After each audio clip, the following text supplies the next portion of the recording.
né? E Paulo escreve assim, então, no maior capítulo da Bíblia, que é Romanos capítulo 8, né, o Everest. E no verso 32, Paulo escreve assim: aquele que não poupou seu próprio filho, mas o deu por todos nós, como ele também não nos daria juntamente com ele todas as coisas? É na época do Natal, mais do que em qualquer época, que nós damos presentes. Tem gente que tem um problema com isso.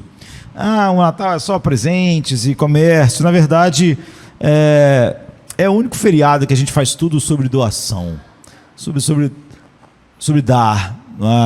E é a razão pela qual realmente os varejistas, o comércio gosta, porque ficam felizes, né, no Natal.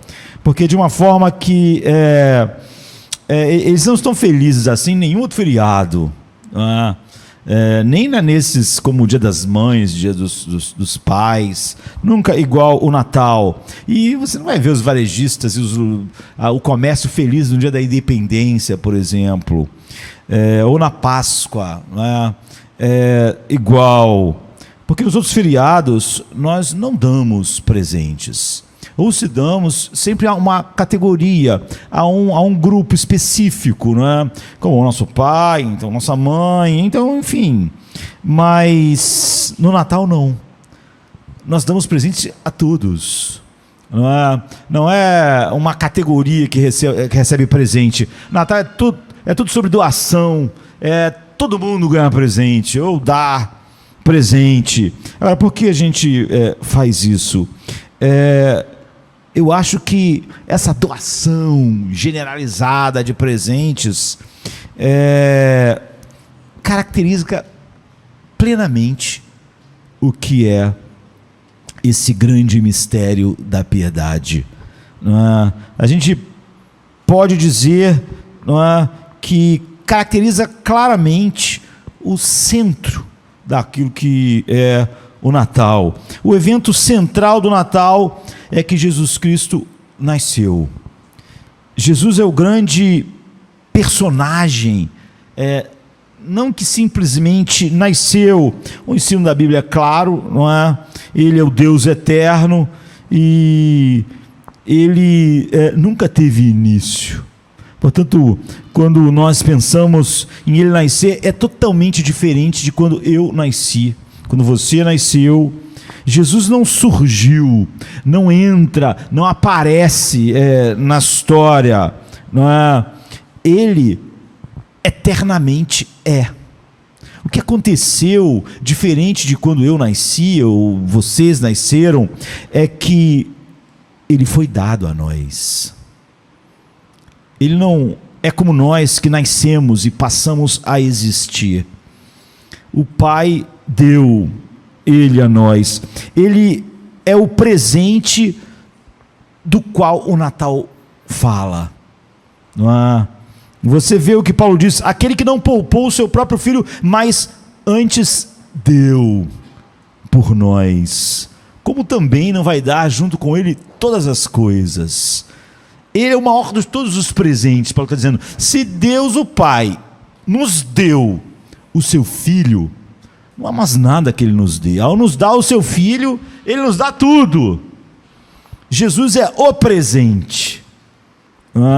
Ele é o único presente que, se você tem todos os outros presentes. O apóstolo Paulo usa todas as coisas. Como ele não vai nos dar com ele todas as coisas? Jesus é o presente totalmente diferente, que se você recebe esse presente, você recebe todos os outros presentes, para sempre. Mas se você não recebe esse presente, você perde tudo. Ele é o único presente assim, é isso que Paulo está dizendo. Este é o único presente que, se você não tiver, você por fim não vai ter mais nada. Isso é o que Paulo está dizendo. Esse é o tema da Bíblia. O tema da Bíblia é que Deus nos deu o seu Filho. Uma das passagens mais lidas no Natal, num livro maravilhoso, não é? Em sua beleza, em sua aguda revelação. Isaías parece um evangelho, não é? No capítulo 9 de Isaías, um dos textos em que aponta o Messias, ele diz: porque um menino nos nasceu e um filho se nos deu. É isso, é o presente, não é? E o principado está sobre os seus ombros, e se chamará o seu nome maravilhoso, Conselheiro, Deus forte, Pai da eternidade, Príncipe da paz. Que verso, né? Isaías 9, verso 6. Então é um presente. Deus nos deu o seu Filho. Ele deu o seu Filho. E aqui nós temos Paulo dizendo que Deus não poupou o seu próprio Filho, mas o deu por todos nós. Por todos nós, ele está falando com a igreja, não é? É na carta aos Romanos. Portanto, assim como Paulo diz em outro lugar, Jesus é o quê? Ele é o dom inefável, o presente inefável. O presente inexprimível. Como descrever o presente de Natal, não é? Paulo diz assim em 2 Coríntios 9,15: graças a Deus pelo seu dom inefável. Graças a Deus pelo seu presente inefável. E eu já disse que sempre que Paulo fala sobre o Natal é de uma maneira extremamente profunda. Nós podíamos meditar aqui, né, em 2 Coríntios 9,15. A gente começou o culto vendo lá em 1 Timóteo. Então, tudo que eu gostaria de fazer hoje é, em certo sentido, meditar sobre o que isso significa. Jesus tem muitos nomes e um monte de metáforas. Eu mesmo estava usando uma das metáforas mais famosas para manifestar quem ele é: luz, né? Ele é a luz do mundo. É uma metáfora, não é? A luz é uma coisa física. Jesus é o Deus eterno, eternamente existiu sem nada físico. Todas essas coisas são metáforas para nos trazer para a nossa linguagem, entendermos algo do seu resplendor. E, então há muitas metáforas usadas na Bíblia para explicar como ele é. Porque Jesus Cristo é realmente como um diamante. Se você pegar um grande diamante e você colocar ele sob a luz atinge os seus olhos de uma maneira diferente, conforme a parte do diamante que você está expondo.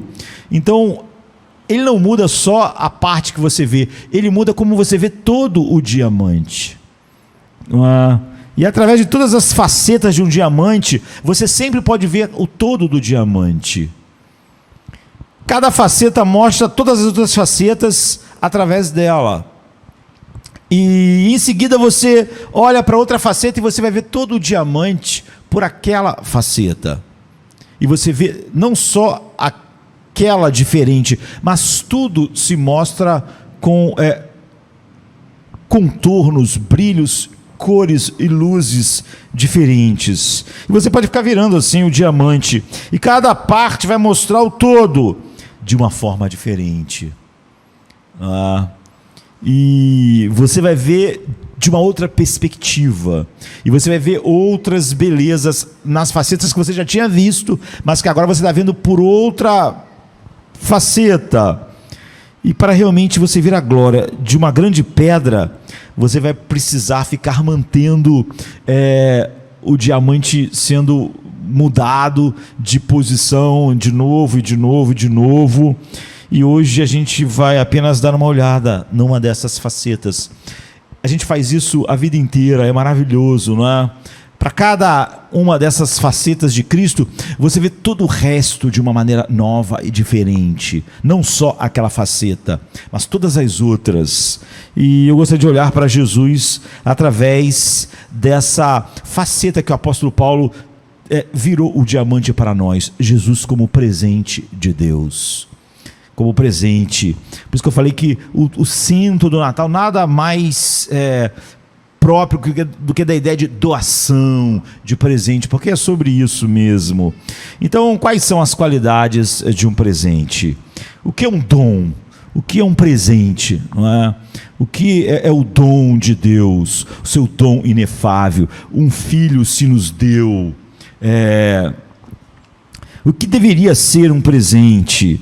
E a gente pode pensar, ao olharmos para a Bíblia, em várias cores que essa faceta mostra a respeito de Cristo, mas nós sempre temos o tempo nos limitando, né? Então, ao pensar sobre Jesus como um presente, eu acho que a gente chega a compreender melhor quem Ele é e como nós devemos nos relacionar com Ele. E isso é tão sondador que isso revela se nós estamos nele ou não, se nós somos uma nova criatura, se nós nascemos de novo. Eu não estou dizendo que todos os presentes têm essas qualidades que eu vou falar, mas que os melhores presentes têm. E Jesus é o presente, não é simplesmente o melhor numa escala. Ele é o presente que, como eu disse, nele, a Bíblia diz, para quem recebe ele do Pai, como o Pai não dará todas as coisas? Ou seja, ele traz todas as coisas. Paulo fala em Efésios, toda sorte de bênçãos espirituais. Ele é o presente que traz todos os outros presentes. Portanto, o que é essencial para ser um grande presente tem muito a ver com essas três facetas. Como eu disse, o diamante tem muitas facetas, mas essas três qualidades, essas três características. Os melhores presentes, os bons presentes, os melhores, eles são inesperados. Eles são uma surpresa. E isso não significa que todos os presentes sejam uma surpresa, né? De fato, não é. Mas os grandes, os que vão impactar mais a nós, são, não é? A surpresa que traz um poder e um prazer que, de outra forma, o impacto não é o mesmo. Então, é uma das grandes qualidades de um dom, de um presente. Um presente é muito maior, muito mais impactante quando é algo que te surpreende, algo que te deixa de boca aberta, algo inesperado, algo que não passou pela sua cabeça, não é? Então, claro, uma surpresa, por definição, é algo que você não espera. Se você espera algo, não é uma surpresa, não é? Então, a linguagem por excelência de uma pessoa que acaba de receber um grande presente assim, numa grande surpresa, caramba, eu não esperava por isso, não é? Eu não estava pensando nisso, eu não estava sequer olhando para isso na minha imaginação, mas uau, é exatamente, agora que eu estou vendo, é exatamente a coisa mais incrível. E eu não esperava por isso, eu não estava buscando isso, eu não estava atrás disso, e não estava na minha lista de coisas, mas agora que eu vejo isso, é claro que não há nada que eu pudesse desejar mais, não há nada que eu pudesse ter imaginado que fosse tão grande. É perfeito. Não é perfeito, obrigado. E você tem então um senso de gratidão com a surpresa. Então não é só grande experimentar um presente como esse, mas é ótimo fazer isso com quem você ama, né? Você dá um presente assim surpreendente, e a pessoa que você deu o dom ter essa experiência, porque quando você dá esse presente, e é uma grande surpresa, você faz essa grande surpresa, você está dando não só aquilo, mas você está dando aquele sentimento para aquela pessoa, né? Junto com o que você está dando. A pessoa dizendo, eu não pensei nisso, eu não esperava isso, eu não coloquei isso na minha lista, eu nunca pensei em colocar isso na minha lista, mas agora que eu estou vendo isso é exatamente o que eu preciso, é exatamente o que eu quero. E a gente pode dizer com absoluta certeza, não é? Com absoluta solidez bíblica, que você pode dizer a diferença entre uma pessoa verdadeiramente nascida de novo, com uma experiência transformadora de Cristo, de alguém que meramente é um cristão nominal, uma pessoa que é apenas caracterizada por gentileza moral, companheirismo, que é amizade, a igreja, enfim, e não por uma experiência transformadora, arrebatadora. E a diferença isso marca essa diferença. É isso mesmo. Os cristãos verdadeiros são pessoas que realmente experimentaram Cristo de uma maneira vital. As coisas velhas passaram. Ele tem uma nova vida. Eu estava pregando no domingo passado de manhã um dos textos mais maravilhosos. Paulo dizendo: não mais vivo eu, mas Cristo vive em mim, e a vida que agora eu vivo na carne, eu vivo na fé. E eu disse que não há nenhum pronome que não seja totalmente ali no singular, né? Eu o conheço, ele morreu por mim, ele me amou, eu não vivo mais, ele vive em mim, e que não existe evangelho sem isso. Ou seja, não existe um evangelho em que a esposa tem uma relação com Jesus através do seu marido, através do outro, ou eu mesmo sou um dos galhos da videira, ou eu estou morto. Ou eu mesmo estou recebendo a seiva diretamente de Cristo, ou eu estou morto. Ou eu mesmo posso dizer: não, mas vivo eu. Não é, mas eu não estou sozinho, eu faço parte de um monte de... Não, mas vivo eu, mas Cristo vive em mim. Não é Cristo vive na igreja de uma maneira geral assim, não é? Ele vive na igreja, mas ele vive na igreja vivendo em mim. Eu, não vivo mais, eu corro, eu luto, eu espero, eu tenho uma alegria indizível e cheia de glória. A verdadeira vida espiritual é assim, não é? Ou não é vida. Você não pode ter a vida espiritual por associação, por parentesco, ou a ideia assim de quem nasceu no Ocidente é cristão, tá vendo? O cara é cristão porque ele nasceu num lugar.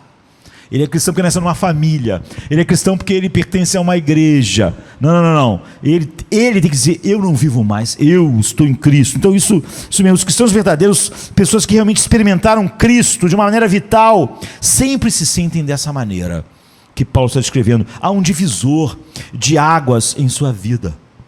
Não é? Houve um lugar da sua experiência que ele pode olhar para trás, pode ter sido na semana passada, pode ter sido no ano passado, pode ter sido 30 anos atrás, não é?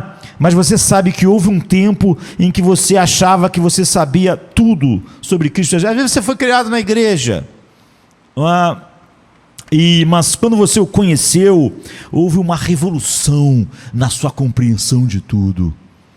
Você pode ter vivido anos no ambiente como um cristão nominal ou não é? Totalmente distante de todo o ambiente assim, mas você sabe, você pode ter sido criado na igreja, mas você sabe quando isso se tornou totalmente pessoal. Você pode ter ido para a escola dominical com seus pais quando era pequeno, toda a sua vida e assim por diante. Você achava que sabia tudo sobre ele. Você podia preencher, como muitas pessoas podem falar, dar a resposta, falar sobre as doutrinas, discutir elas, mas é só isso. Qualquer ser humano que tenha uma mente que esteja funcionando pode aprender o que a Bíblia diz. Se você ler tudo o que o Calvino escreveu, no final você sabe tudo o que Calvino sabia sobre o Evangelho. Você leu, ele escreveu, está lá. Mas no final, você não necessariamente... Você vai poder discutir e falar tudo sobre Calvino, tudo sobre o que ele falou, mas você pode estar tão distante de Calvino quanto o Oriente está do Ocidente. Ele era uma nova criatura. Ele podia dizer: Cristo vive em mim. Não era só um monte de coisas na sua mente. Então você pode ter passado anos da sua vida que você achava que sabia tudo. Não, você teve até o privilégio de ter contato com as melhores, com a verdadeira teologia. Um cristão é sempre alguém que teve sua compreensão sobre Jesus revolucionada em algum momento.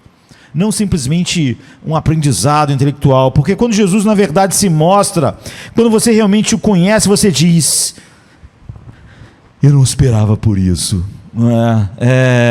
Isso não é nada. Se você falasse o que é a vida, o que faz o coração ter alegria indizível e cheia de glória, o que é ter uma vida pulsante, uma vida, eu nunca diria que isso seria Cristo. Tem gente que até hoje até ficam chateados quando você diz que Cristo é isso. Por quê? Porque não é para eles. Alegria, gozo, sabe? Essa coisa que Paulo está dizendo, Cristo vive em mim. Então, toda pessoa que verdadeiramente se tornou um filho de Deus diz: não era isso que eu buscava, eu nunca busquei isso, nunca achei que ele seria a fonte. Quando eu pensava na minha identidade, quando eu pensava em autoestima, quando eu pensava em ser alguém, eu nunca pensei que Cristo era tudo, nunca pensei. Você vê, a lei não é algo inesperado, nós todos, a lei nunca é uma surpresa. Que como Deus escreveu a sua lei em nosso coração, nós sempre nascemos com um senso de certo e errado, e nós achamos que podemos, devemos fazer algo para receber algo. A lei nunca é uma surpresa, a lei nunca é algo que a gente fica, é assim, nunca. Jesus é um dom, então ele sempre é uma surpresa, e a maneira como você pode dizer que você conheceu ele de verdade, nasceu de novo, se você ficou chocado, se você ficou surpreso, se suas expectativas foram abaladas por ele totalmente, se ele é esse presente que você nunca imaginou, se ele era o presente, esse dom de Deus, ele nos deu o seu filho, se ele é que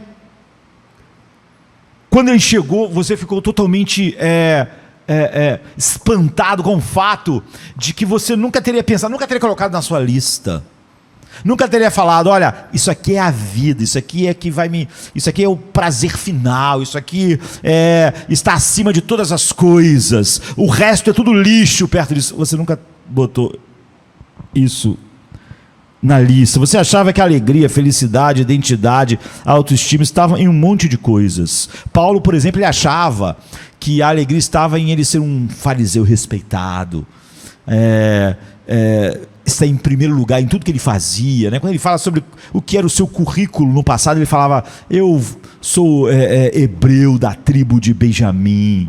Isso que era o orgulho dele, isso que era a lista que ele fazia de coisas que realmente eram importantes para ele, não é? Eu fui circuncidado ao 7º dia, segundo a lei eu fui fariseu. Ele começa a dizer, ele tem realizações acadêmicas tanto entre os judeus como entre os gentios. Ele é o cara, o apóstolo Paulo, né? Para ele essa era a lista. Ele nunca ia pensar e nunca tinha pensado que para a vida, que tudo era Cristo. Ele não quer botar isso lá na lista dele, pelo contrário.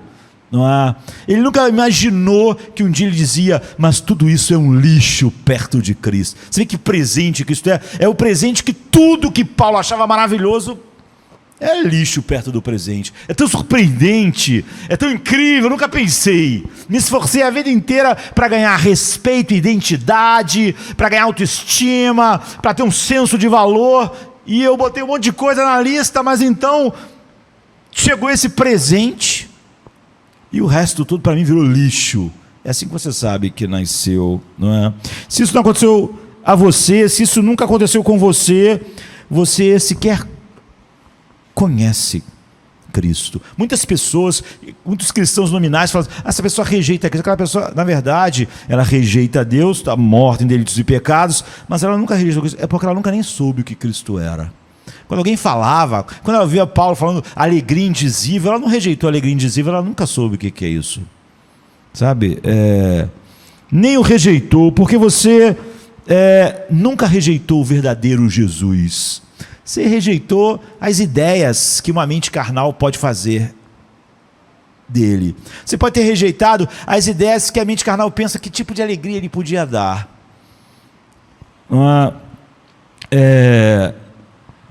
Deixe-me apenas mostrar, a Bíblia diz: ele veio para o que era seu, mas os seus não receberam. Você vê, ele é um presente inesperado. Ele é esse presente. E pessoas viram a sua glória, mas não muitas. Não é? As pessoas queriam matar ele, não estavam encantadas, não viram.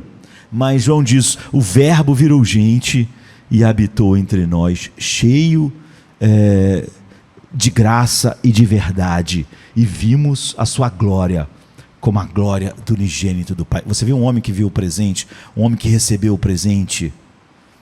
Você viu a linguagem, você viu a surpresa, você viu o espanto. O Verbo virou gente e habitou. Nós vimos sua glória. João diz: nós tocamos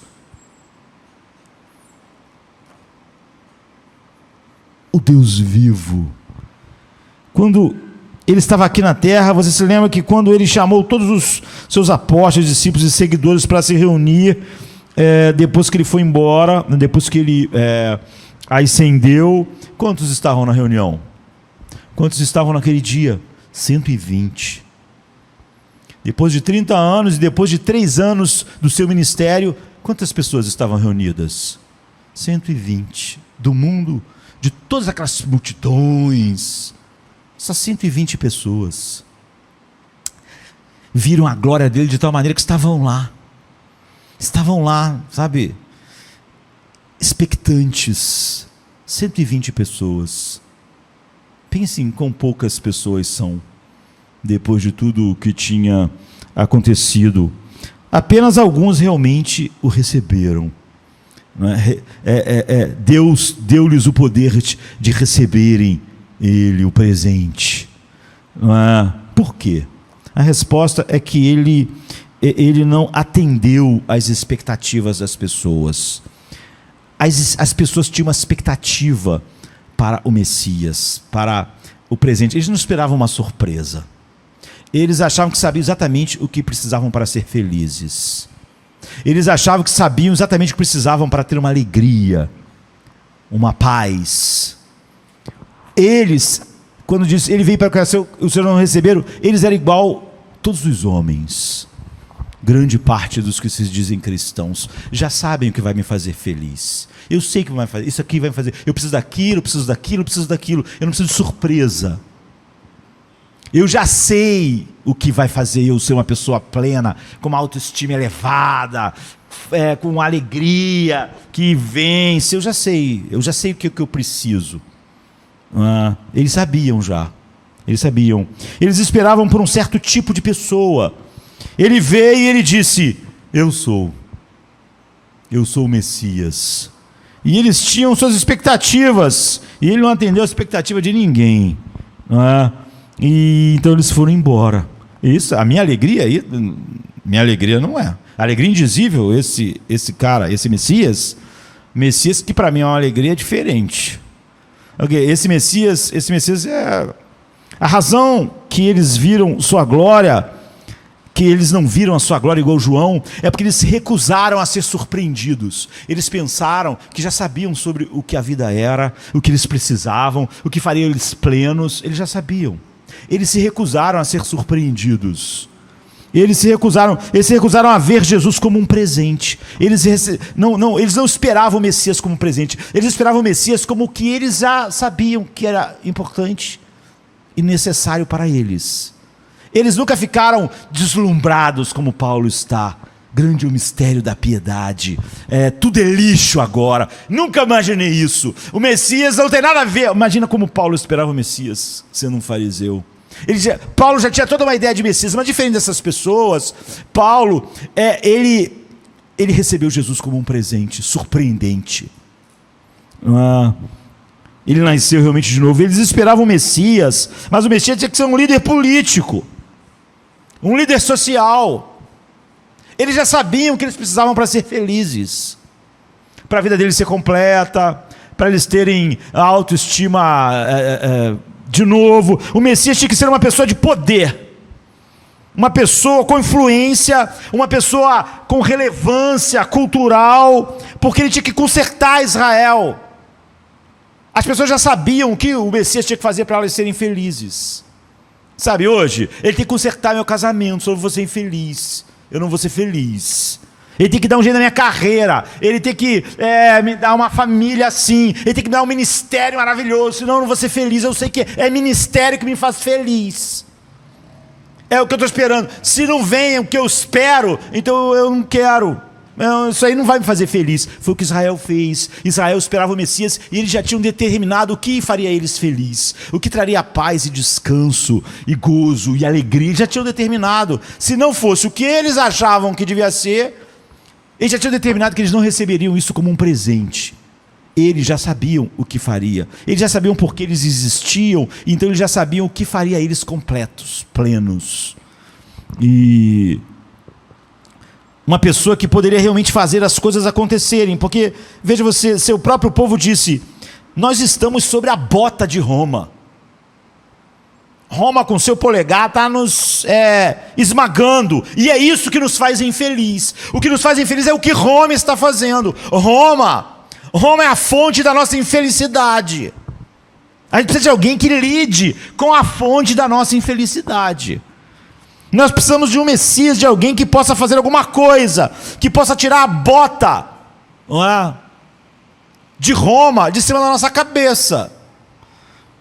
Eles esperavam que o Messias, e esses são os problemas, não é? Aqui está o problema. Sabe o que me faz infeliz, pastor? É isso. Eles falam, sabe o que faz a gente infeliz? É Roma.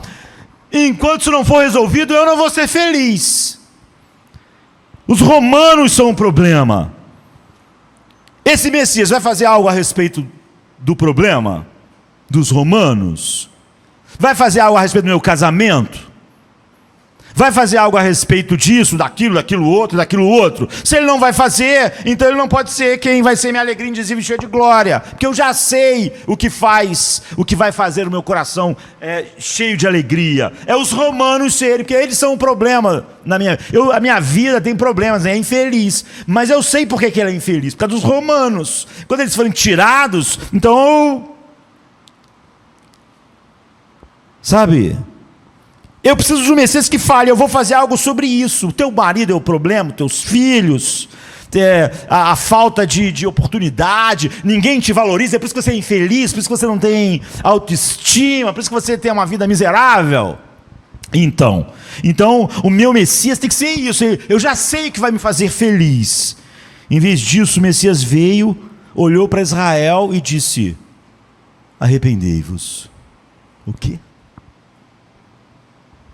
Qual era a mensagem do Messias para Israel?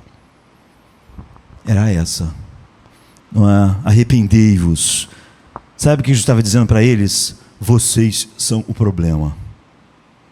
A última coisa que eles queriam ouvir de um Messias era isso. Seu problema não é o seu marido, não é o seu corpo, não é... Seu problema é você. Você é infeliz, não é? Então, sou.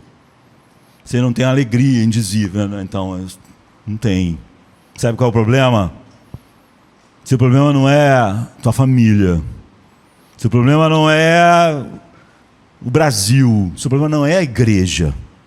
Seu problema não são os irmãos, porque você é infeliz, amargo, vive reclamando de tudo. Seu problema não é o pastor. Seu problema é você. É isso que o Messias disse. Ele se recusou a se tornar o político que eles imaginavam que iam fazer o que eles achavam que fariam eles felizes. E ele nasceu um bebê indefeso, em uma família pobre, numa parte remota do país.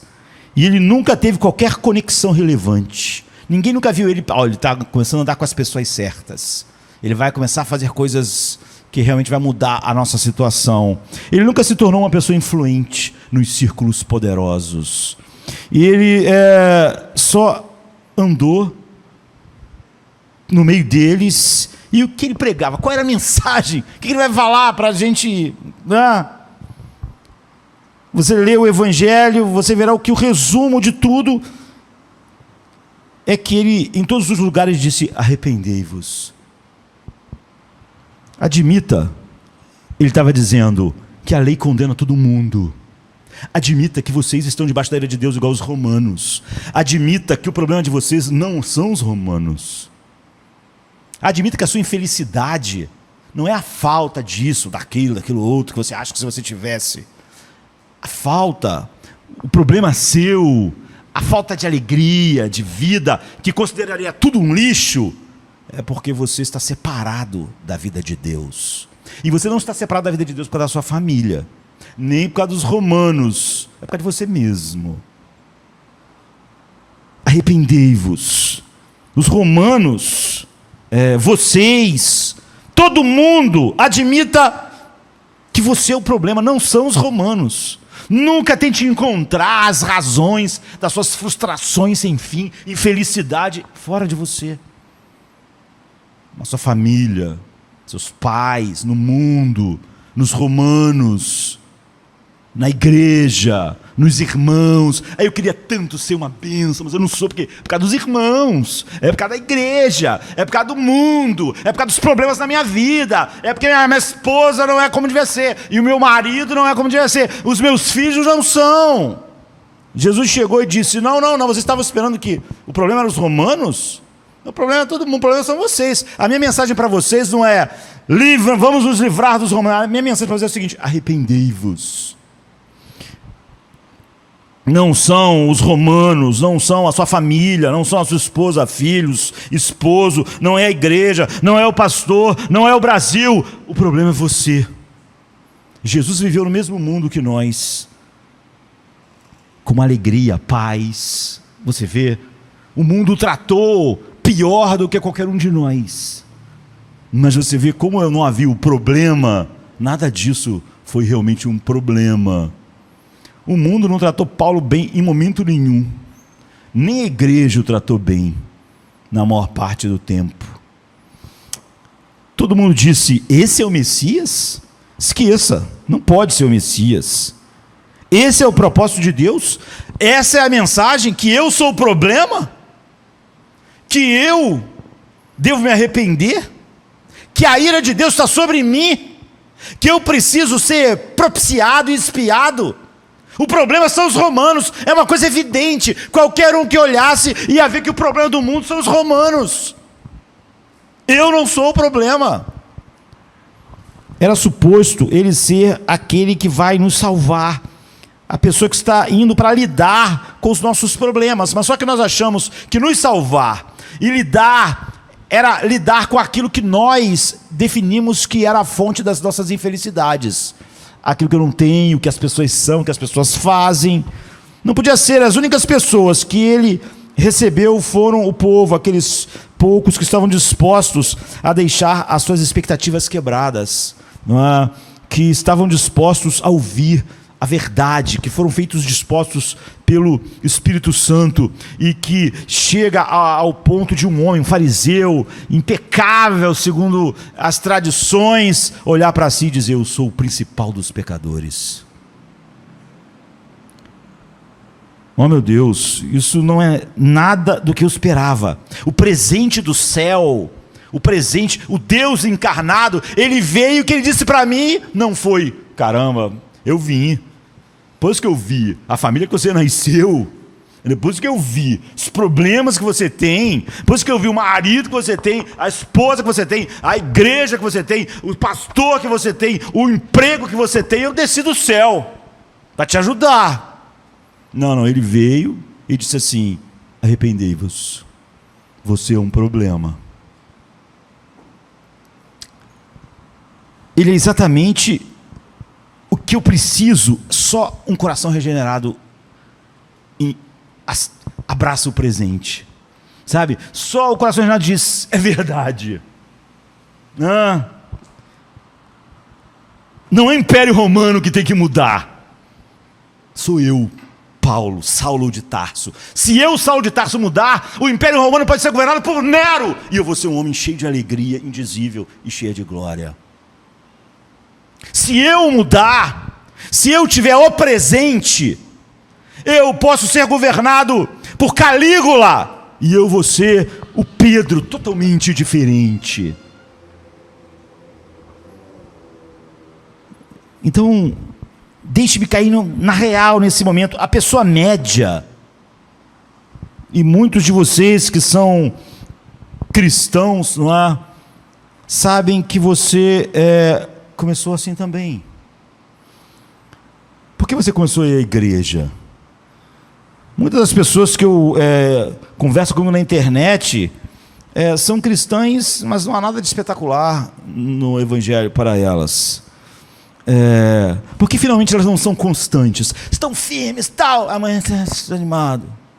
Porque é óbvio que elas estavam ali empolgadas, mas não era com o presente, não é? É com o que elas achavam, que elas já sabiam que ia fazer a vida delas maravilhosa. E aí as coisas não acontecem muito como elas achavam. E ela fica sempre desanimada. Às vezes conhece comigo, tem que começar tudo de novo, porque muitas decepções, muitas coisas. Sabe, parece os judeus falando, pensávamos que esse era o Messias, mas quando vimos que ele não vai lidar com o Império Romano, nós já vimos que ele não era o Messias de verdade. Porque você estava procurando outro tipo de Messias. É por isso que você é assim, sabe? Você não tem o que sustenta o coração regenerado, porque você estava buscando e continua buscando outro tipo de Messias. Minha carreira, pastor, estagnou e eu preciso de alguém que possa romper o impasse. Sabe? É o Império Romano daquela pessoa. Eu sou um tipo solitário, eu preciso tanto de amigos, eu me sinto tão sozinho. Então, para ele, esse é o Império Romano. O Jesus maravilhoso é o que vai dar um monte de amigo para ele, ele nunca mais vai ser solitário. Mas se ele for colocado na cadeia, igual Paulo, durante anos, tudo vai para o brejo, né? Porque quem vai ter um círculo de amigos maravilhosos na cadeia? Mas esse solitário, ele acha que o Messias dele são as amizades. Eu tenho tantos problemas, eu preciso de alguém que vai entrar na minha vida e fazer eu me sentir amado. E sabe, tudo vai mudar, mas não acontece. Então, esse é o Império Romano dela. Ela acha que ela é infeliz por causa daquele Império Romano ali. Se o Messias derrubar o Império Romano, que me faz infeliz. Então há pessoas que abusaram de mim, pessoas que me oprimiram, ou pessoas que me mantiveram para baixo. Eu não fui promovido, e isso me deixou tão assim, porque foi injusto, sabe, pastor? Foi injusto, eu fiz mais, mas alguém lá mexeu uns pauzinhos, eu perdi, não fui. Eu tenho necessidades, eu preciso de um Deus que resolva essas necessidades. Então, eu estou escutando o tempo todo, esse é o Império Romano, o Messias verdadeiro, ele ia lidar com isso. Você é como aquele povo naqueles dias que rejeitaram o verdadeiro Messias.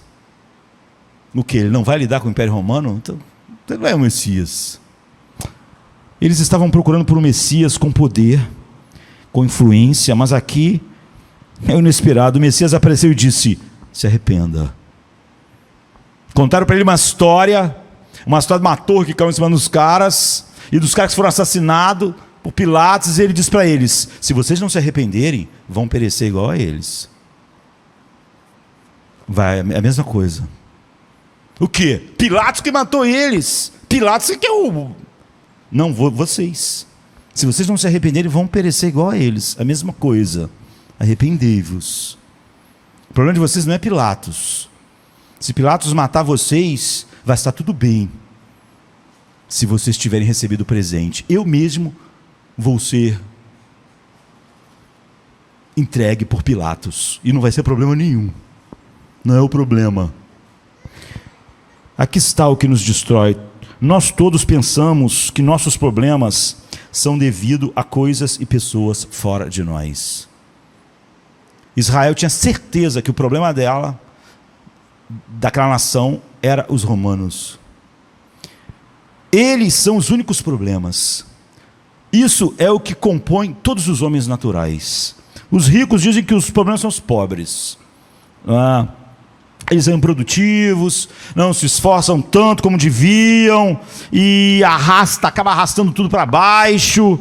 E os que não têm bens, pobres, dizem que o problema são os ricos, porque eles não abrem as portas de oportunidade para nós, e para entrar no seu clube seleto, e eles deixam todas as dificuldades no caminho. Se os ricos fossem tirados, nós íamos ser felizes. Todo mundo pensa que há outra pessoa que é o problema na sua vida. Israel tinha certeza que eram os romanos. Os fariseus achavam que os saduceus eram um certo problema. Os saduceus tinham certeza que os fariseus eram um problema. O nosso problema é, se alguém pudesse simplesmente lidar com as pessoas, então minha vida ia ser maravilhosa. Como eu disse, eu escuto isso o tempo todo conversando comigo, as pessoas com problemas na internet hoje em dia, né? As pessoas têm acesso. O verdadeiro Messias sempre vem e diz a mesma coisa: arrependa-se, arrependa-se. Eu vim porque você está debaixo da ira do meu pai. Eu não vim por causa dos romanos. Você é o problema da sua vida. E se você morrer assim, você vai perecer. E se você tiver isso resolvido, todas as coisas vão mudar. Você vai receber o presente surpreendente que nunca esteve na sua lista. Arrependa-se. O verdadeiro Messias diz: seu problema principal é você. E se ele for resolvido, nada mais será realmente um problema para você. Ainda que te matem, estará tudo bem. Mas se você, que é o problema, não for resolvido, nada vai estar bem na sua vida. Se tirar os romanos, o problema são os egípcios, tiraram eles. O problema é a Síria, tiraram. O problema agora então é a Babilônia. O problema são os gregos, o problema é o romano. Você vê? Não, não é. A razão pela qual eles o rejeitaram pela primeira vez foi que eles esperavam que o Messias falasse: os romanos são o problema de vocês. Eu vim resolver isso. Definitivamente eu vim resolver o teu problema pegando esses romanos que estão fazendo a vida de vocês não ser feliz. Eles aceitariam o Messias se o Messias dissesse isso. Mas o verdadeiro Messias veio e disse: arrependei-vos. Você, Israel, você é o problema. Alguns anos atrás, G.K. Chesterton, né, um dos escritores mais brilhantes do século passado, né, começou lá no outro século ainda, 1874, 1836, e dificilmente você vai ter uma mente mais espetacular do que a dele. Ele foi escritor, poeta, dramaturgo, jornalista, palestrante, biógrafo, crítico de arte, filósofo, né? Chesterton é muitas vezes referido como o príncipe do paradoxo, a sua mente genial, como ele lida com as coisas. Enfim, um grande homem da literatura e, enfim, certamente um dos grandes pensadores que esse mundo conheceu. E o Times de Londres resolveu pegar só gente assim, só gente muito importante, e pediu que cada um escrevesse no mês um artigo, um ensaio. E o nome do ensaio foi dado a vários filósofos, pensadores, era O que está errado com o mundo hoje? Aí toda mês saía aquele grande ensaio no Times. E o problema com o mundo e em seguida ia a opinião daquela pessoa. Você escrevia lá um monte de coisas sobre o social, sobre o país tal, sobre as políticas tais, ou então sobre uma nova teoria psicológica. Enfim, os grandes mentes foram escrevendo para o Times, e a cada semana alguma pessoa proeminente, a gente nunca seria convidado para escrever, né? Mas cada uma dessas pessoas que se destacaram na história escreveram esse ensaio. O problema do mundo é isso, e eles desenvolveram. E a verdade, esse é que é o problema do mundo, né? É o problema da igreja também. Todo mundo sabe exatamente o que era para ser feito para ficar tudo maravilhoso. O mundo é assim, né? Os Beatles sabiam exatamente o que era preciso para o mundo inteiro viver em paz, mas eles não conseguiam viver em paz na pequena banda deles. Então você vê, Chesterton, ele não pôde resistir. Ele era um cristão lá, e ele escreveu a carta, o ensaio mais surpreendente que o Times recebeu. Ele escreveu assim: querido Times, o problema do mundo sou eu. Assinado sinceramente G.K. Chesterton. Só isso. Esse é o problema do mundo. Sou eu. Poucas pessoas falaram com tão poucas palavras a verdade tão profunda e extensa do problema do mundo. Enquanto todos os outros filósofos, mentes muito menores do que a de Chesterton, ficaram lá escrevendo páginas do seu ensaio, é isso que ele escreveu, só isso. Querido Times, o problema com o mundo sou eu, assinado, sinceramente, G.K. Chesterton. Qualquer pessoa que viu o verdadeiro Messias, sente que essa carta é sua também. Israel, todos, João, Paulo, todos os que receberam o Messias, a grande parte de Israel não recebeu o Messias, o problema deles era o Império Romano. Todos os que receberam o Messias assinaram isso. Jesus veio ao mundo salvar os pecadores, dos quais eu sou o pior. Assinado apóstolo Paulo. Foi o que Chesterton fez. Times, você quer saber qual é o problema do mundo? Sou eu. Não há como resolver o problema do mundo com Chesterton sendo parte da solução. Todos que entenderam assim, o verdadeiro problema com a sua vida é que é o problema real do mundo. É o egoísmo do teu coração.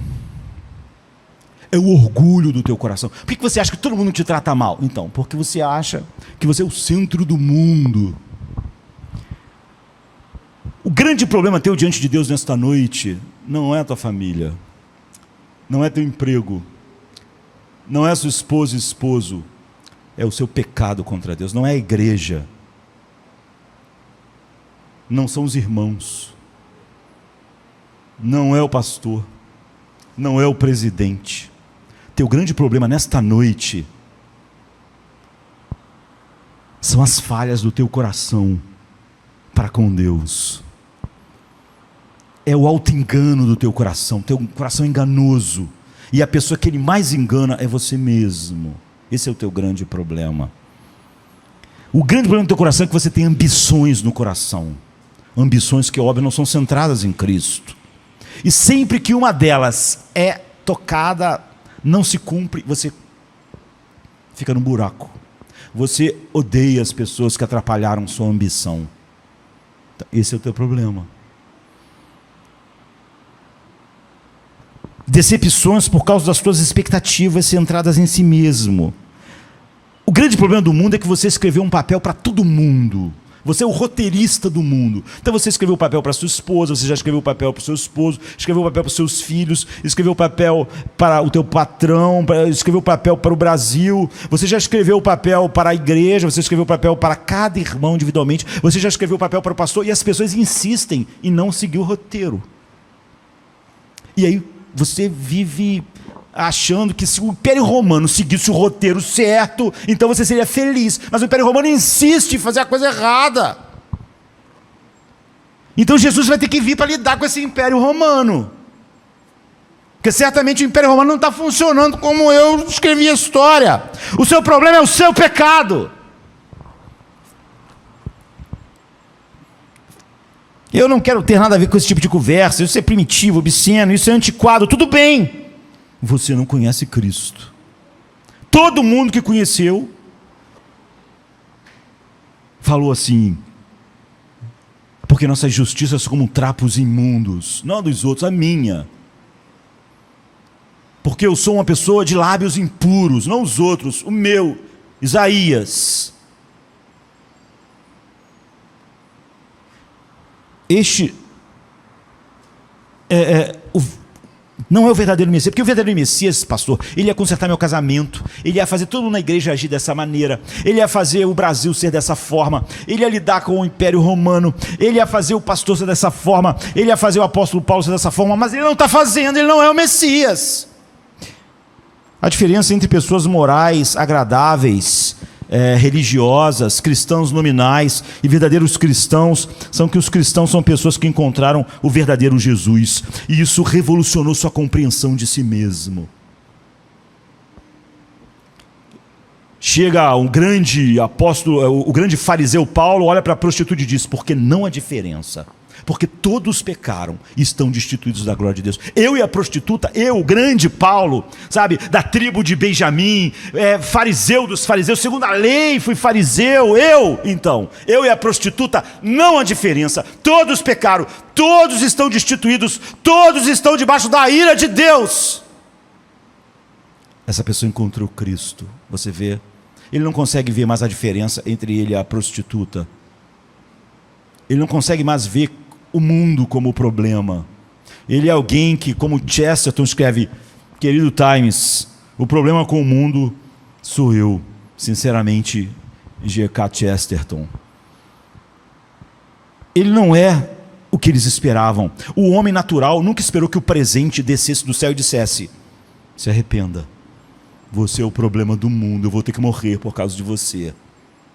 Ou eu pago o seu crime infinito, ou você vai pagar, porque você é um problema infinito. Seu coração ama as trevas e não ama a luz. E essas pessoas se ofenderam com um presente. Não era o que elas esperavam. Elas já sabiam que ia fazê-las felizes. Elas já tinham escrito o roteiro para o Império Romano, o roteiro para Israel, o roteiro para a esposa, para o esposo, e só ia fazer ela feliz se todo mundo entrasse no roteiro. Porque o problema não era ela, era que todo mundo não estava seguindo o roteiro. Suas fracassos espirituais, a culpa sempre era de outra pessoa, alguém que não está fazendo. Se hoje você acha que o arrependimento é a coisa que você mais precisa em sua vida, se você não sabe o que é isso, você não recebeu o presente de Natal de Deus. Ele não deu para você. Ou ele vai dar ainda, ou você não vai receber. E você vai morrer achando que o problema era tudo e todo mundo. Você nunca vai ver você como o principal, o único problema da sua vida. E é por isso que a primeira tese de Lutero, a primeira das 95 teses que foram colocadas lá na porta da igreja, a primeira tese é: ao dizer para nós, arrependei-vos, Mateus 4,17, o nosso Senhor Jesus Cristo quis que toda a vida do cristão fosse arrependimento. Essa é a primeira tese de Lutero. A mesma coisa, o grande monge que se esforçava, que fazia tudo, um dia encontrou o presente de Natal. E o presente de Natal diz para ele: arrepende-se, Lutero. Você vai ter que se arrepender de tudo, até da sua senso de justiça, esse monge que faz todas essas coisas. Então, anos depois nós dizemos: eu nunca pensei nisso. É óbvio, Paulo está sempre espantado. Como eu disse, o grande presente é uma surpresa. Paulo disse: eu nunca busquei Cristo, eu nunca achei que Ele era o presente, eu nunca achei que Ele era aquele presente que perto dele tudo ia ser um lixo, eu achava tudo maravilhoso, até que eu recebi o presente, até que eu vi que não havia diferença, até que eu vi que o problema de Paulo era Paulo, e agora não mais vivo eu, mas Cristo vive em mim. Porque Ele amou e se entregou por mim. Ele se entregou por mim porque eu tinha uma culpa infinita. E eu era o problema final da minha vida. Não era o presente que eu queria, Paulo poderia dizer. Não era o presente que eu esperava. Na lista do grande Saulo de Tarso não estava Jesus. Para chegar para mim e dizer: sabe o que você precisa, Paulo? Arrependa-se. Não há diferença entre você e a prostituta. Foi um presente espantoso, não é? Você já viu isso? Se não, você não conhece Cristo. Não conhece. Isso é tudo que é preciso nós sabermos qual é o presente de Natal de Deus e o que o presente diz. Isso pode significar que você sequer tenha rejeitado o Cristo real, porque você idealizou o Messias que não está fazendo o que você quer, e você rejeita esse Messias, porque está decepcionado com ele, mas esse Messias nunca existiu fora da sua cabeça. O Messias que ia lidar com o Império Romano, para fazer Israel feliz, nunca existiu, a não ser na cabeça deles.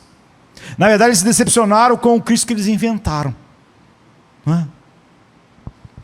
Se você tem um tipo de casual, teu relacionamento com Jesus é fraco, depende de novas resoluções para o ano novo, para só durar até janeiro, fevereiro ali. Se você diz, bem, eu gosto de um monte de coisas em Jesus, é maravilhoso, mas como é que eu vou ser feliz se eu não tenho aquilo? Então, como é que eu vou ser espiritual, fervoroso, se o irmão aqui do lado não está me ajudando? Se o mundo inteiro não está me ajudando? Eu não posso, porque do jeito que você está falando, parece que ser cristão é botar uma armadura e ficar firme no dia mal. Fica parecendo isso. E eu tinha que ter uma coisa muito grande para mim poder colocar armadura e ir para a batalha e no dia mal ficar firme. Ninguém que já conheceu o verdadeiro Jesus teve uma reação casual com ele. Se a reação de alguém com Jesus é fria, casual, ele não é suficiente, é óbvio que essa pessoa... As reações ao Jesus verdadeiro, porque eles entendiam, eles estavam de frente do Jesus verdadeiro, era ódio ou entrega. Sempre que a relação é casual, é porque as pessoas não viram o Jesus verdadeiro. Quando as pessoas entendiam, viam o Jesus verdadeiro, só tinha essas duas reações. Eles queriam matá-lo, ou eles se prostravam e diziam que ele era o seu Deus. Se você não tem temor dele, ou odeia ele, e o ama, ou então o ama com todo o seu coração, né? Vê ele como esse tesouro, então você nunca conheceu o Jesus verdadeiro, você realmente nunca viu o que ele afirma, você realmente nunca viu o que ele faz. Ele é uma surpresa, ele é o presente de Deus. Ninguém imaginava que o presente era esse, e ninguém imaginava que o presente ia descer e dizer, se arrependa, há uma culpa infinita sobre você, todas as tuas misérias se devem ao seu coração. Em segundo lugar, os presentes podem ser, por causa disso, insultuosos, não é? Dizemos que os presentes, em primeiro lugar, são surpreendentes. O Messias foi surpreendente. Todo mundo já sabia o que precisava para ser feliz, e achava que o Messias ia ser aquilo. Era o Império Romano, era tal. Quando o Messias chegou, todo mundo falou, não é o Messias, porque eu já sei o que vai me fazer feliz. Tudo depende do presente, você sabe. Você vai receber o seu salário, e se o seu patrão falar assim, olha, eu vou te dar um presente de Natal, é o seu salário, você fica ofendido, porque você acha que aquilo ali você merece, você trabalhou, isso não é presente. Presente é outra coisa. Isso aqui é meu pagamento, eu fiz por onde? O patrão não pode me dar meu salário e falar Feliz Natal. Não está me dando nada. Isso é um insulto. Em vez de você ficar agradecido, você fica insultado. Porque ele está me dando, isso é meu. Então eu vou te dizer o que ele está dizendo. O seu empregador estava dizendo, se fizesse isso, estava dizendo assim, você não merece. Eu vou te dar isso aqui, você não merece. É um presente, o presente é isso. E presentes podem então ser insultuosos. Então me deixe sugerir que o dom de Jesus Cristo não é só uma surpresa, mas ele é sempre um insulto. Porque a maioria das pessoas se sentem como eles estão tentando ser o melhor que eles podem. Por que todo mundo que ouve isso que eu estou dizendo, ou é quebrado pelo Evangelho, ou fica com raiva? Porque todo mundo acha que não é tão ruim assim, para o Messias descer do céu e dizer, arrepende-se, você é o problema. As pessoas acham que elas não são um problema tão grande. Elas vão dizer, estou me esforçando, estou fazendo o melhor que eu posso. Não é? E as pessoas, elas sentem assim, cristãs ou não, que se você perguntar a pessoas cristãs ou não, você acha que você vai para o céu? Eu acho, por quê? Porque eu estou tentando ser melhor, estou tentando ser uma pessoa generosa, estou tentando ser uma pessoa que não sou egoísta, eu estou tentando tratar as pessoas melhor, estou tentando controlar o meu gênio, eu estou tentando viver uma vida boa, estou tentando chegar lá. E, na verdade, eu posso dizer que a maioria, religiosos ou não, tem a mesma atitude básica. Eu mereço porque eu tenho feito o melhor que eu posso. Eu sei que algum tipo de realidade espiritual, alguém que não conhece o que nós conhecemos, vai dizer, eu estou fazendo o melhor para alcançar, eu estou tentando ser uma pessoa boa, amorosa, um bom pai, estou tentando ser um bom cidadão, não é? O coração do Evangelho é que você está enganado. É que todos os seres humanos são auto-enganados. A única maneira que qualquer um pode chegar à vida eterna é se Deus der isso como um presente. não há nenhuma outra maneira. É uma ofensa. Não se pode ganhar e nem se pode merecer. É o oposto. Eu ia sempre a um hospital de geriatria aqui, durante muito tempo, de 20, 18 anos até... durante décadas. Tem um hospital de geriatria, nem sei se funciona ainda.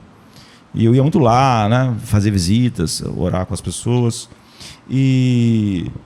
Então eu estive com muitas pessoas que estavam em seu leito de morte, velhinhos. E o que me surpreendeu foi que, quão frequentemente eles, conversando, passavam a ideia que estavam com medo. E eu diria: sobre o que você está ansioso? Sobre o que você está com medo? E muitas das vezes essas pessoas disseram: eu não sei, eu tentei o melhor. Eu tentei o melhor para ser uma boa mãe. Tentei o melhor para ser um bom pai. Tentei o melhor, ou eu tentei o meu melhor para ser um bom amigo. E o que eles estavam dizendo é o seguinte: eu não sei se eu estou pronto para morrer. Eu tentei o melhor e eu estou ansioso por isso. Eu acho que eu tentei o meu melhor, eu acho que eu fiz o meu melhor. Eu acho que eu tentei o meu melhor para ser bom. E é muito difícil confrontar pessoas que estão morrendo. Não é? Mas aquelas pessoas eram como, anos depois eu vi, né, você pode juntar. Elas são como o soldado Ryan, né, que quando está velhinho já pergunta para a esposa dele: eu vivi uma vida digna? Porque ele viveu assombrado com o capitão lá morrendo na ponte, dizendo: 8 homens morreram para você viver. Viva uma vida digna. Faça algo da sua vida, porque pessoas morreram para você ficar vivo. Então ele foi assombrado. Quando ele está velhinho, está lá na sepultura do capitão, esse filmaço, né? E ele pergunta para a esposa dele. A família dele fica meio espantada, porque a família dele, os filhos, os netos, tal, não sabem da história. Mas ele pergunta a ela: eu vivi uma vida digna? Isso é que eu sentia naquelas pessoas que eu estava ali, que estavam morrendo. E como eu disse, é muito difícil, é chato, mas confrontar alguém que está morrendo. E eu tive que dizer várias vezes: bem, não é de admirar que você esteja ansioso e com medo, porque ninguém fez o melhor. Você diz: eu fiz o melhor, e agora eu não sei se isso é suficiente. Ninguém fez. Você não fez o seu melhor. Eu não fiz o meu melhor. Ninguém fez o seu melhor. Isso normalmente é o coração da mensagem cristã. Não é? Você tem que dizer, como eu disse que tive que dizer várias vezes, para alguém ansioso, com idade e perto da morte: você não fez o melhor. Você não pode morrer baseado em algo que você fez, porque você não fez. A realidade espiritual, a verdadeira conexão com Deus deve ser um presente. Você sabe que não fez o melhor. Você sabe que você não é essa pessoa que lidou da melhor maneira com o egoísmo, com a centralidade. Você não fez isso. Não pode ser uma realização a salvação. A salvação é um dom. A salvação é para aqueles que receberam o presente e disseram: eu realmente mereço o inferno. Não tem nada a ver com a minha esposa, com o esposo, não tem nada a ver com aquele. A minha vida, o grande problema sou eu mesmo. Não é o salário do teu, o meu salário que é a morte. A minha vida espiritual não está andando, então é por causa de mim. Não é por causa de ninguém.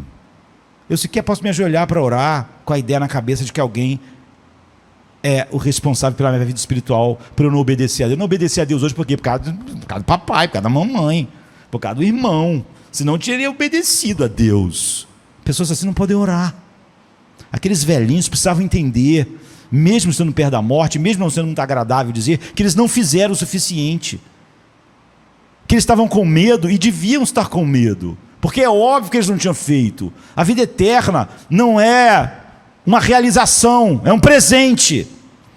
Não pode ser. Essa é a essência. E é aí que o cristianismo diverge de todas as religiões. Você nunca fez o melhor, nunca. Não é à toa que você está ansioso, eu tinha que dizer para aquela pessoa. Você vai ser sempre ansioso. Cristo é um presente que é insultuoso, porque ele diz: você não fez o suficiente, você foi um caos. E se Deus for justo, Ele vai colocar você eternamente debaixo da sua ira. A salvação é um presente, é o verdadeiro presente de Natal. Mas você vê, ele primeiro não era um presente esperado, todo mundo lá ficou decepcionado, a não ser aqueles que dizem: o verbo virou gente e habitou, nós vimos a sua glória. Mas por quê? Porque João achou que ele era o quê? Que ele era um pecador miserável, que ele era o culpado de tudo. Então ele era um presente. Aqui, você não fez o suficiente. Jesus é um presente que chega e diz: é um presente, não é uma realização, não é pelo que você fez, é o oposto. Ele é um presente. Assim, muitas pessoas nessa cultura ficam irritadas com essa exclusividade do cristianismo.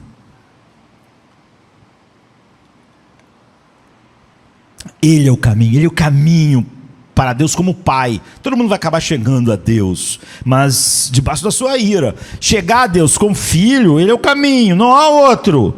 As pessoas se sentem, isso soa como muito exclusivo. As pessoas geralmente, elas respondem: você tem que ser mais inclusivo, não é?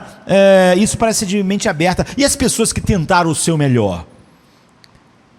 Ninguém tentou o seu melhor, não é? Nenhum ser humano tentou o seu melhor. Mas se nós fingíssemos que tentaram, você vê, dizer que o evangelho é muito exclusivista é o contrário. Porque mesmo que houvesse, que não há alguém que tentou o seu melhor, mas é óbvio que tentaram o melhor, deixa a pessoa no mesmo lugar, porque a lei é a lei, né? Não tem nada de melhor. Mas ninguém nem tentou o seu melhor, é o que a Bíblia diz. Ninguém buscou Deus, ninguém fez nada. Mas ainda que houvesse alguns que numa escalazinha lá que a gente inventou, alguém que tentasse melhor, você vê, isso seria mais exclusivista do que o cristianismo. Porque, e quem não conseguiu tentar melhor? E quem conseguiu lidar pior com as coisas? O evangelho diz: não há diferença. Jesus é um presente. O fariseu Paulo e a prostituta vão receber o presente. Você vê?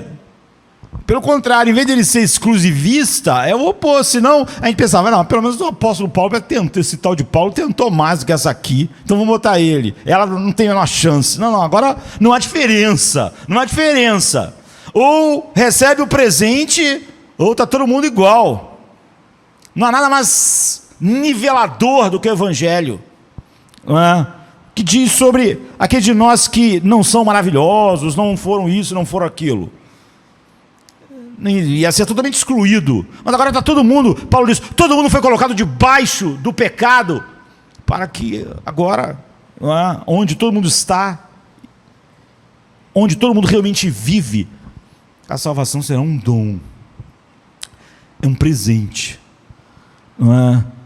E isso, toda religião e toda filosofia fala como chegar a Deus, como você deve chegar a Deus. O cristianismo é completamente diferente. Ele diz: não, ninguém chega a Deus. Isso é um presente. É um presente. Tem esses versos maravilhosos do apóstolo Paulo, em 1 Coríntios 1,30, que diz: mas vós sois dele. Por quê? Em Cristo Jesus, que da parte de Deus foi feito para nós sabedoria, justiça, santificação e redenção.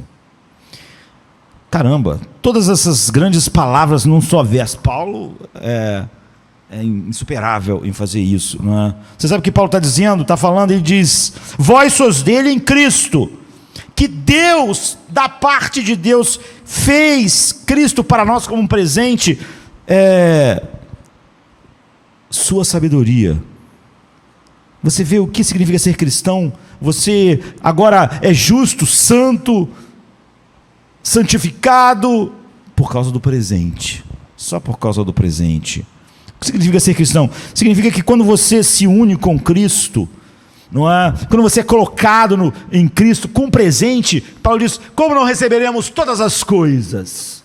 Então você é justo nele, ele é o seu desempenho, ele é a sua fonte de paz e alegria, Ele é a sua justiça, Ele é o que dá o teu senso de identidade.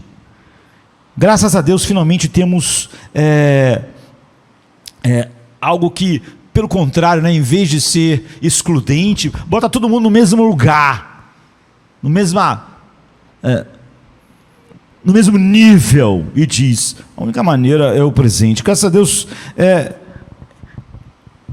o presente é totalmente surpreendente, e tem esse aspecto, e é por isso que era tão ofensivo se um empregador teu dissesse: aqui está o salário do último mês, feliz aniversário, Feliz Natal, esse é o seu presente, você dizendo: isso aqui eu mereço. Então, ninguém. É insultuoso, porque Deus dá o presente e diz: é um presente, você merecia o oposto, você é o problema do mundo. Assine a carta de Chesterton com o seu nome. O que você poderia dizer? Você diria: se é assim que você se sente sobre isso, eu não quero a caridade sangrenta de Deus. Então, não recebeu o presente. Eu não sou culpado. As pessoas, então, você não recebeu o presente. Você estaria dizendo que você é o principal dos pecadores, o pior. É assim que as pessoas andam longe do cristianismo o tempo todo, não é?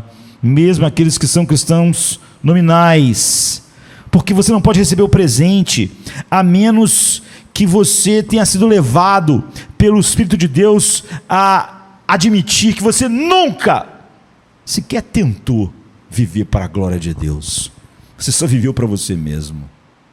Mesmo um cara igual Paulo, que orava o tempo todo, lia a Bíblia o tempo todo, decorou a Bíblia toda, só falava nisso, era o mais instruído de todos, era tudo sobre o orgulho de Paulo, não era nada sobre Deus. Você tem de deixar-se ser insultado e deixar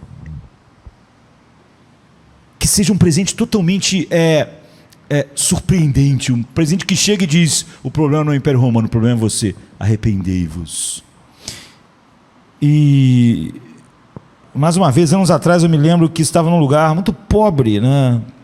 Pequeno, enfim, um barraco, num lugar onde tinha muitos outros barracos, num lugar aqui no Rio de Janeiro, e eu me sentei com uma mulher e tentei explicar a ela o dom do Evangelho.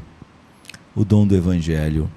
E ela me ouviu e ela disse assim: deixa eu ver se eu entendi.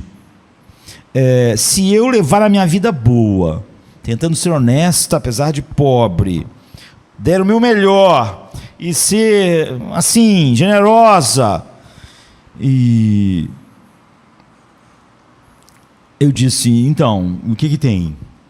E ela disse: se eu faço o melhor, eu nunca sinto que realmente eu precise de um salvador, porque eu estou assim, condenada. E se um serial killer, né, um assassino, que ela usou, mas um assassino que matou várias pessoas, enfim, um serial killer, se momentos antes dele ser executado, ele admite que ele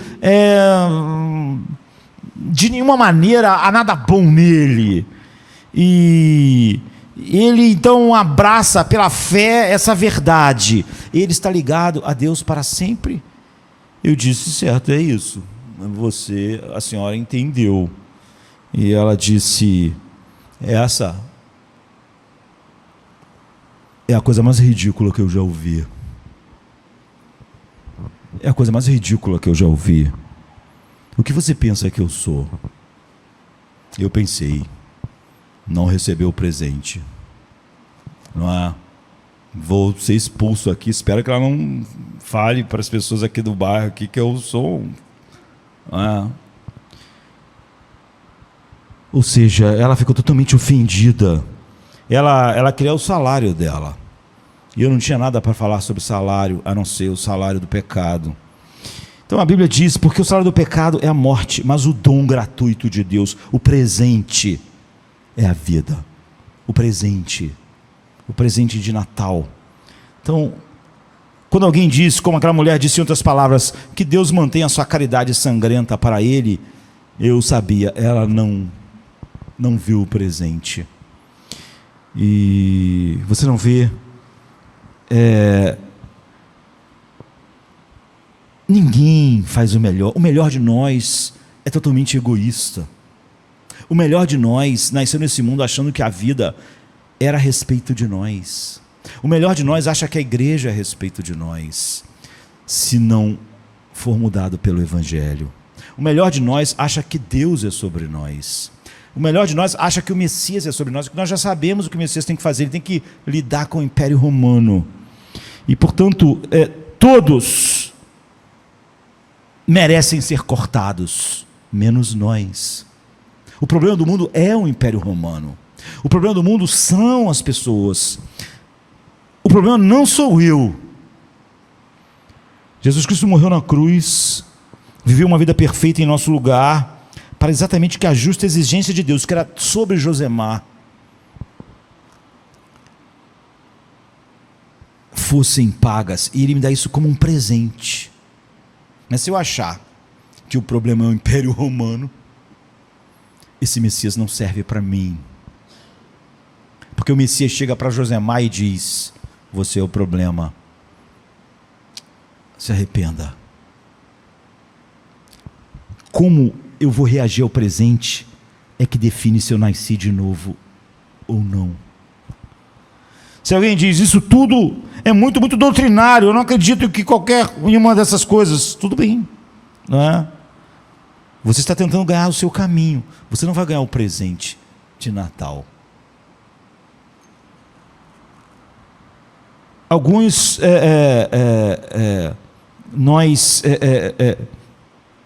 todas as pessoas, quer elas sejam religiosas ou não, estão buscando a sua justiça. Todos nós nascemos com um senso de inadequação em nós, e nós sempre sentimos que nós temos que provar que nós somos alguém, e nós achamos que nós vamos provar que nós somos alguém pela quantidade de dinheiro que nós vamos ganhar. Uns acham que vão provar que é alguém pelo seu corpo, outros vão achar que é pelo seu casamento. Todos nós buscamos justificação em alguma coisa.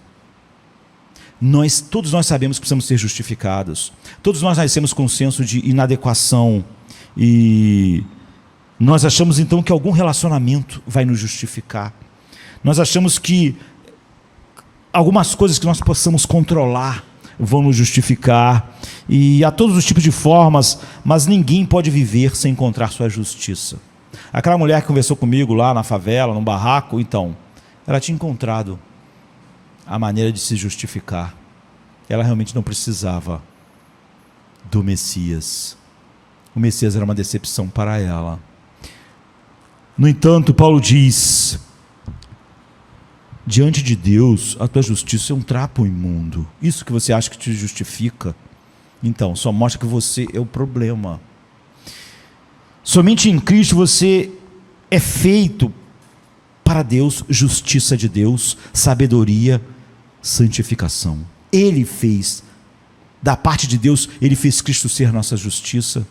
Então, eu não faço, você vê, mas vós sois dele em Jesus Cristo, o qual, para nós, foi feito por Deus, sabedoria, justiça e santificação e redenção. Para quê? Para que, como está escrito, aquele que se gloria, glorie-se no presente. Glorie-se no Senhor. Você entende que Jesus é um dom verdadeiramente? Ele é um presente que insulta. Nós dizemos que Jesus é um dom. Isso significa que ele é uma surpresa. Você achava que para você ser feliz você precisava de alguma coisa. E Paulo descobriu que para ele ser tudo o que ele tinha que ser, ele precisava de Cristo. E só. Ele nunca imaginou isso. Foi um presente incrível que ele ganhou. Nunca ele teria colocado isso na sua lista. Essa é a evidência de que alguém nasceu de novo. Foi um presente totalmente... Só que você vê a diferença de alguém que foi regenerado e que não, é que quem não foi regenerado acha que já sabia o que faria ele feliz. Era esmagar o Império Romano, era lidar com aquele problema, com aquela pessoa. Se Deus não faz isso, eu não vou ser feliz. Então eles rejeitam um Messias verdadeiro. Eles queriam um Messias que fizesse aquilo que ele já sabia que ia fazer eles felizes. Eles nunca viram que eles eram o problema e que o Messias era o presente. Jesus é um dom. Isso significa que, na verdade, ele é um insulto. Ele ter nascido nesse mundo era Deus dizendo: se vocês pudessem fazer qualquer coisa para sair debaixo da minha ira, eu nunca enviarei o meu filho para a cruz. Mas vocês são o tipo de ser que ou meu filho recebe a ira que vocês merecem, ou vocês vão receber. Porque não há nada que vocês possam fazer. E para finalizar, porque o tempo já acabou, os melhores presentes, eles são valiosos. Jesus Cristo é um imenso presente valioso. Os melhores presentes, eles têm essa coisa assim, você diria: eu nunca teria comprado isso. Na verdade, os melhores presentes são aqueles que você percebe: eu nunca poderia ter isso. Isso é uma graça, não é? Eu tenho isso, porque eu mesmo nunca ia poder ter isso, eu nunca poderia alcançar isso. Isso não poderia ter, eu jamais poderia ter proporcionado a mim mesmo isso. Era algo totalmente fora de eu mesmo poder proporcionar a mim. Isso é maravilhoso. Isso parece um milagre, você diria. Esse presente tão valioso, isso é um milagre. Eu nunca ia poder fazer isso por mim. Essa é outra característica do presente. Quanto mais você é capaz de apreciar o presente, é porque você sente isso. Eu seria totalmente incapaz de obter isso. E que você tem em Jesus? Você tem Emanuel, Deus conosco. Como você estava, a gente cantou hoje, a primeira pessoa a pedir a Deus que ele fosse Emanuel foi Moisés, que a gente tem relato. Ele pediu Emanuel, que é a palavra hebraica que significa Deus conosco. Jesus Cristo é Deus vindo estar conosco. É o presente mais valioso que você nunca poderia adquirir. A primeira pessoa a pedir foi ele, não é? Quando Deus disse: olha, vocês podem entrar na terra, vocês querem terra, exército poderoso, dinheiro, eu vou dar isso a Israel, mas eu não vou. E Moisés disse: se tu não fores conosco, nós não queremos nada. Eu não vou, não quero terra, não quero riqueza, não quero exército. Se tu não vais conosco, eu não quero. Moisés disse. E o que Deus fez? Moisés disse: eu quero a tua presença, eu quero ver a tua glória. E as pessoas modernas não têm ideia de quão importante a presença de Deus é, porque nós temos banalizado isso, não é? O que é a presença de Deus, o cristianismo dos nossos dias. Então você não pode entender. Moisés disse: eu quero a tua presença, eu quero a tua face, eu quero estar contigo.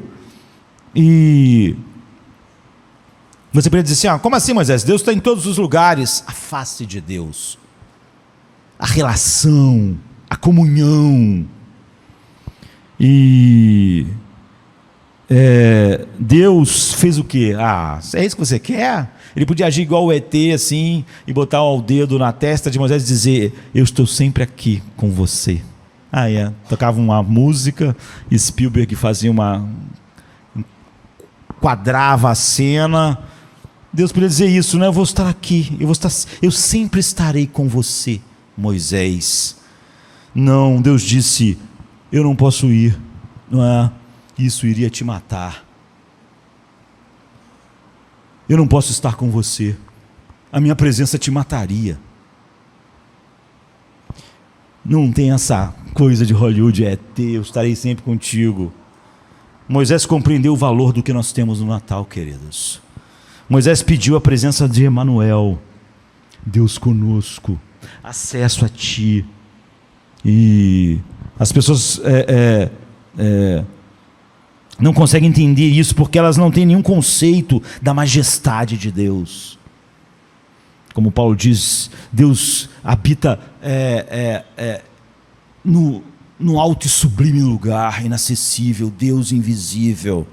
As pessoas que realmente têm chegado perto de Deus, que começam a se mover, elas percebem o quão traumático é essa proximidade. Sua imensidão faz a gente se sentir o quê? Pequeno. Sua pureza faz a gente sentir totalmente sujo. Sua eternidade nos faz sentir como se nossa vida fosse como o orvalho da manhã, como Moisés escreve. A profundidade de Deus faz a gente parecer raso, insignificante. Quanto mais nos aproximamos dele, mais vemos que torre imponente de pureza, santidade, luz infinita ele é. Quando a gente chega perto de outros seres humanos que são bons em alguma coisa, a gente se sente pequeno, não é? É o que acontece, não é? Porque você vê, em comparação com o que esse cara está fazendo, você achava que imitava quadro bem. Aí você conhece o cara lá que é o grande pintor e você, caramba, sou um lixo mesmo. Minha pintura, olha o que o cara está fazendo, olha a obra do cara. Então, aí você vê o cara tocando, aí você vê o cara fazendo, aí você vê Michelangelo fazendo algo, você pensa, cara, não sou nada, hein? Olha só, isso faz você se sentir pequeno. Agora, multiplique isso ao infinito. E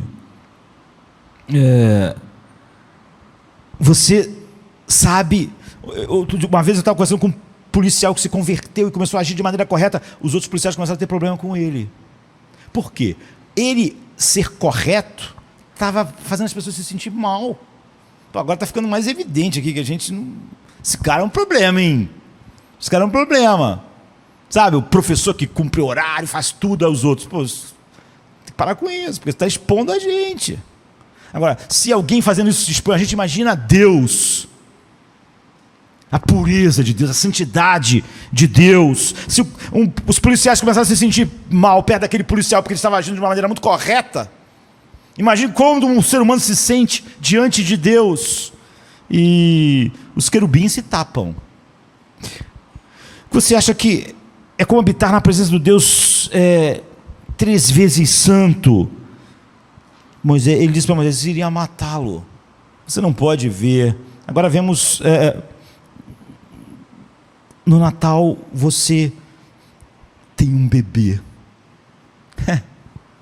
Um bebê. Sempre que Deus aparece fisicamente, isso é chamado de uma teofania, não é? Se você vai através da Bíblia, sempre Deus aparece visivelmente de uma forma intimidante, um furacão, a luz da Shekinah, a nuvem que brilhava.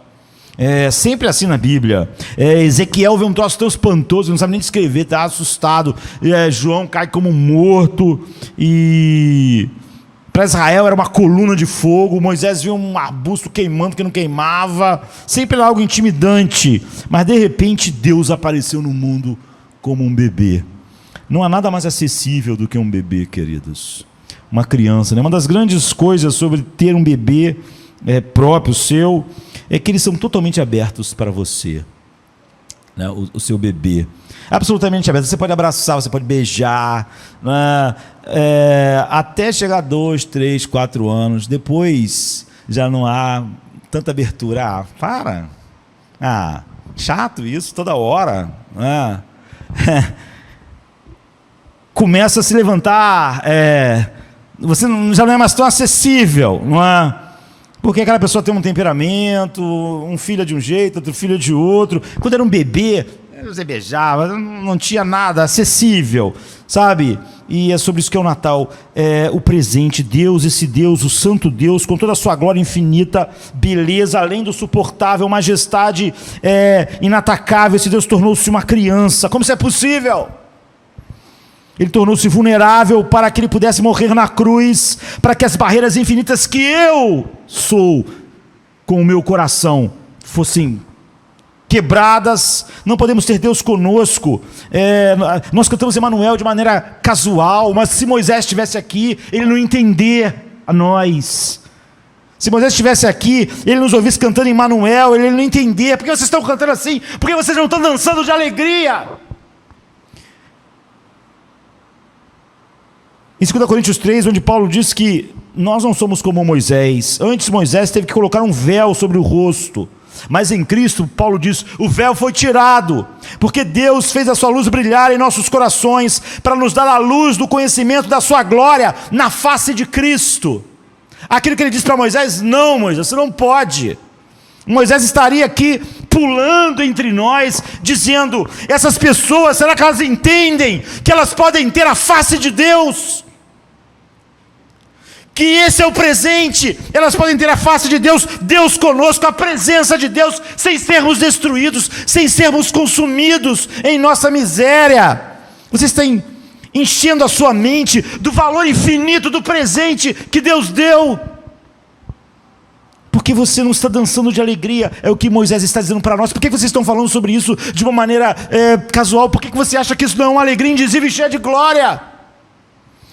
Se você está entediado hoje à noite, você é um cristão. Se você está tendo problemas com autocontrole nesta noite, você é um cristão. Se você está desanimado essa noite, você é um cristão. Se você tem um problema com o seu temperamento esta noite, você é um cristão. Nada é mais triste do que cristãos com um monte de pequenos problemas. Não é o jeito que eu quero, não é a vida como eu achava que tinha que ser, o Império Romano está aqui, o irmão tal não é como eu quero, a igreja não é como eu quero, nada é como eu quero, sabe? Você perdeu o senso de valor do presente. Porque Jesus Cristo quebrou a barreira. Quando você recebe Cristo, Ele vem, sua natureza, seu poder, sua vida vem, sua presença vem e começa a transformar você lentamente. Você perdeu isso. Jesus Cristo é o presente mais valioso, porque como Ele não nos dará com Ele todas as coisas? Porque tudo está nele mesmo. É algo que você nunca poderia ter dado a você mesmo. Essa é a terceira característica. Você conhece Jesus como um presente. Você pode dizer como Paulo: graças a Deus pelo seu dom inefável, o seu presente indescritível. Obrigado, Pai, porque Tu és um Deus que nos capacita, nos permite entrar em sua presença. Moisés, só de descer do monte, sem ver, sem ter acesso, tinha que botar um véu. Nós temos acesso direto. Esse é o presente. Você vê, a tua relação com o presente diz se você é uma pessoa regenerada ou não é. Nada mais propício o Natal ser uma época de todos trocarem presentes, porque o Natal é exatamente sobre isso, sobre o que Deus nos deu. E essas características dos grandes presentes são levados ao infinito em Cristo. Aquele que não poupou o seu próprio Filho, antes nos deu, como também não nos dará com Ele todas as coisas. Vamos ficar de pé, vamos orar.